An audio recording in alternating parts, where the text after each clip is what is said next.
Yeah, that's a large part of the mission of this show is to help us navigate tough decisions wisely, right? And it's really Yeah, discernment, um, that can be personal decisions, right. but we are being, you know, we are certainly thrust seemingly into a crash course here, kind of a um, we're heading towards the cliff in many different areas. And it's like, AI, right, or Right. bioweapons or Yep. nuclear weapons, and it's like, Hmm.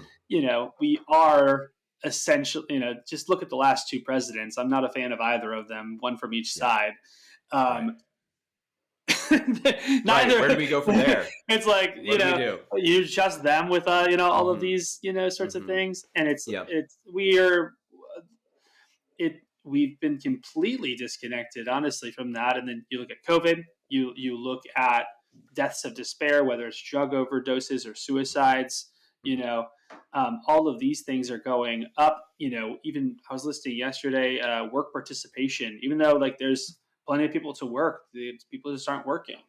Right. Like, um, Yeah. there's people just withdrawing. People aren't having kids. People are doing this.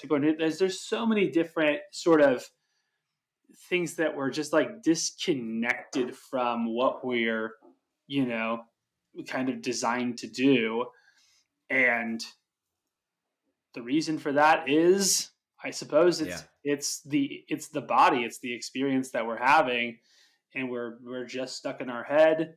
Maybe there's some cultural elements to it. I'd love to hear you maybe even speak to that more. Um, I don't know. The Yeah, the cultural aspects of things. Sure. Um, I'm sorry. What's the question? Yeah, I don't know. I guess I'm just ranting about my own, like, what I'm witnessing, and Yeah. Yeah. Well, does it I inspire think. any interest from you of like what Hmm. I what think you do? the totally. I think the point to me that's interesting. Interesting doesn't even cover it. Compelling, exciting, honestly, terrifying for Hmm. sure. Um, and like we're at a point that, as far as human recorded history, so let's just say that, shows we've never been at before. And I think it's easy to look at it and we are coming apart at the seams. Hmm. And I think that is that's a powerful place to be. I think that part of the challenge is that for so long, which in terms of human history is like a drop in the bucket. But if you look at the lifespan of a fly, it's 4 days, right? But you got to imagine yourself as a fly. You don't have to, but I do. As 4 days, and I'm thinking like, man, this is forever. This life is so long, Hmm. and the same is true of humans. At most we're maybe pushing up to 100, Hmm. and it seems like such a long time, but that's only because of how we experience the reality of time. It's a drop in the bucket, so quick. It's a flash. And so what's happening on the planet and the quickening of consciousness necessitates the falling apart of what has been, because the two are at odds with each other. And so even though it seems like, oh my God, this is horrible, this is really bad, like if things continue in the way that they're going, they're going to get really rough. um, and only rough if you're hanging on to that which isn't working anymore. It's only challenging and painful and hard for those who somehow feel like the way things have been are the way things going to be. Like it's not. Hmm. Things are going to change. And so if we are adaptable, if we're in for the ride, if we are in as not just the individuals, because that's that's the game that has been played, everyone out for themselves, it will not work in this next chapter. Like we are the single cell coming together as an as a multi-celled organism. That's the deal. It's all going to be about collaboration. It's all going to be about co-creation. That's the future. And so if you're in that now, you are a leading edge, adaptable human being ready for the ride of your life. If you're not, it's going to be rough. And we're going to lose a lot of people. People are just going to die. But people forget that that's part of the deal. Like people get all bent out of shape about, I'm like, all these people are dying. It's like, well, you know that you're going to, right? Like, you know, that's part of the deal. Like that, everyone signs on to that. There's no one exempt from that. And so that a lot of people will die in this time period is not news. It's just that how they die, the way that things are going to fall apart is going to seem weird because we're in a time period where the falling apart is more important than the coming together first.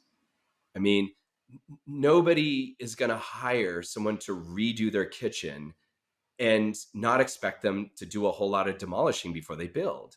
I Mm-hmm. mean, if you do one before the other, it's out of order and it doesn't make sense.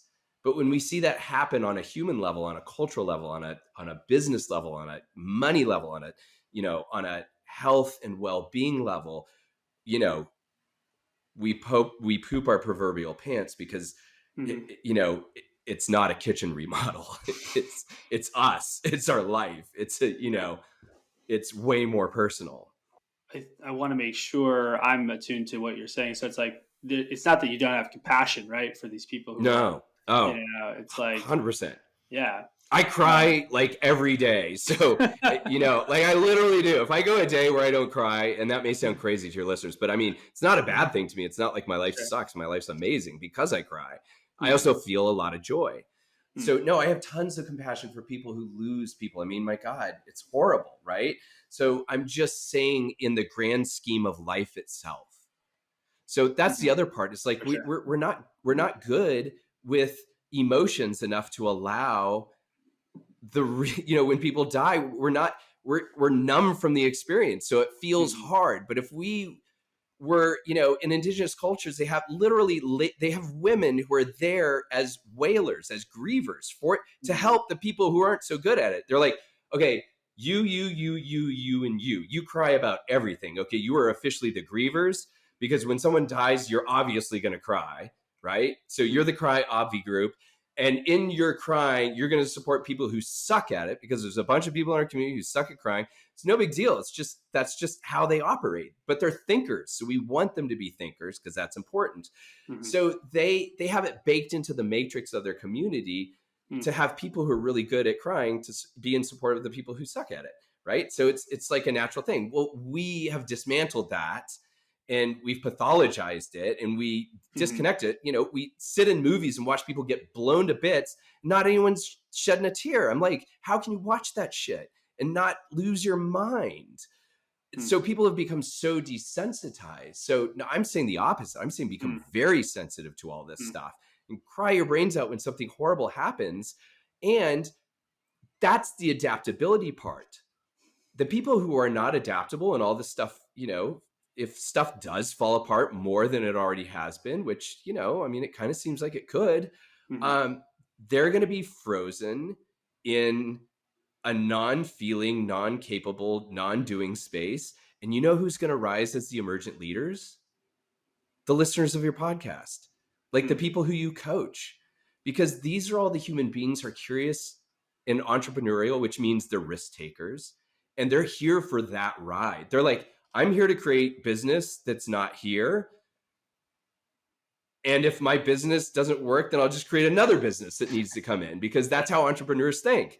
Mm-hmm. And those are the people who are going to be at the cutting edge. I see business as like the cutting edge of spirituality. I think a lot of people who used to be in the healing realm are now jumping into the entrepreneurial space because they're truly the adaptable, crazy risk takers. And they like doing outlandish, outrageous things that are not necessarily in the loop of, you know, the 9 to 5 what their parents did. They want to Mm-hmm. like work less and make more money. And but that's like their entry point in, just like my entry point into chiropractic because my dad hung around a bunch of chiropractors. But then they get into it and then they're gonna realize the real reason that they did it. And be like, oh, that was all kind of a ruse to get me where I really want to be.